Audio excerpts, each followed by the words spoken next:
Shalom, selamat malam anak-anakku yang dikasih dalam Tuhan. Kembali kita pada pagi hari ini akan bersama-sama merenungkan firman Tuhan. Namun sebelumnya mari kita berdoa. Terima kasih ya Tuhan buat hari yang baru yang Tuhan telah berikan. Anugerahkan kepada setiap kami ya Tuhan, sehingga pada pagi hari ini kami boleh kembali untuk beraktivitas. Kami mohon tuntunan serta hikmat dari Tuhan, agar kami senantiasa mengandalkan Tuhan, menyertakan Tuhan di dalam kehidupan kami. Mohon Roh Kudus buat kami mengerti apa yang Tuhan kehendaki, buat kami lakukan sepanjang hari ini. Di dalam nama Tuhan Yesus kami berdoa, amin. Anakku, mari kita membuka Alkitab kita yang terdapat di dalam Matius pasal 16 ayat 21 sampai dengan ayat yang ke-23. Ibu akan membacakan bagian ini untuk kita.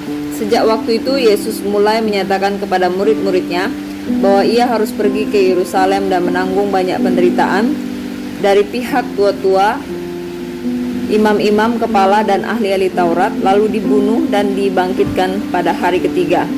Tetapi Petrus menarik Yesus ke samping dan menegur dia, katanya, "Tuhan, kiranya Allah menjauhkan hal itu sekali-kali tak akan menimpa engkau." Maka Yesus berpaling dan berkata kepada Petrus, "Enyalah iblis, engkau suatu batu sandungan bagiku, sebab engkau bukan memikirkan apa yang dipikirkan Allah, melainkan apa yang dipikirkan manusia." Judul renungan kita pada pagi hari ini yaitu katakan tidak pada ajakan yang salah. Isabella adalah seorang anak yang sangat pendiam.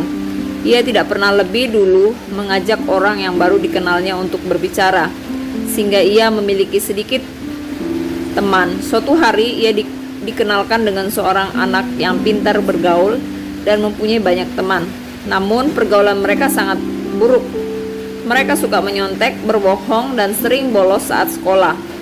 Isabella sulit memutuskan, punya banyak teman tetapi pergaulan rusak, atau hanya punya sedikit teman dan tetap benar.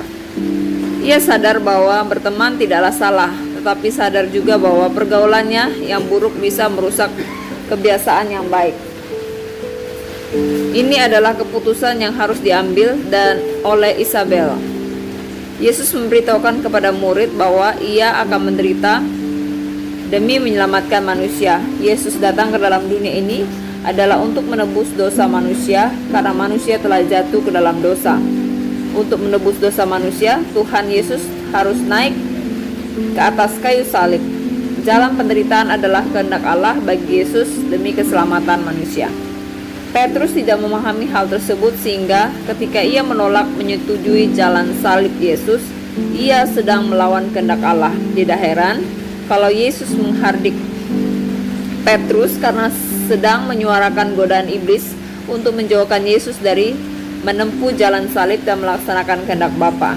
Syukur Yesus tidak tergoyahkan oleh sikap Petrus, ia tetap fokus pada misinya.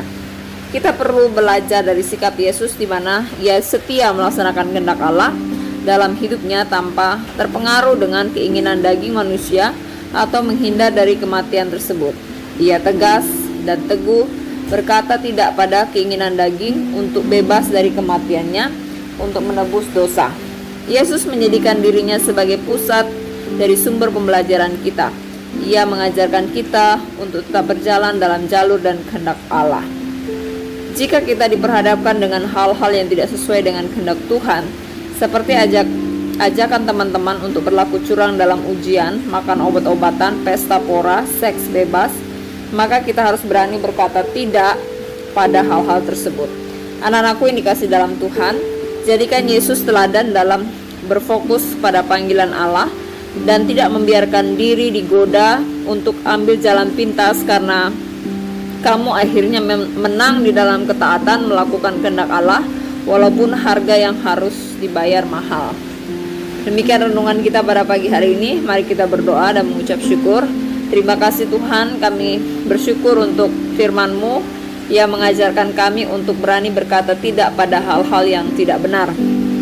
Kuatkan kami ya Tuhan, mampukan kami untuk melewati masa-masa sulit dalam kehidupan kami, agar kami tidak tergoda terhadap godaan yang ingin menjatuhkan kami. Sertai kami dalam pembelajaran sepanjang hari ini. Kiranya Tuhan menuntun dan membimbing kami senantiasa. Di dalam nama Tuhan Yesus kami berdoa, amin. Demikian renungan kita pada pagi hari ini. Tuhan Yesus memberkati.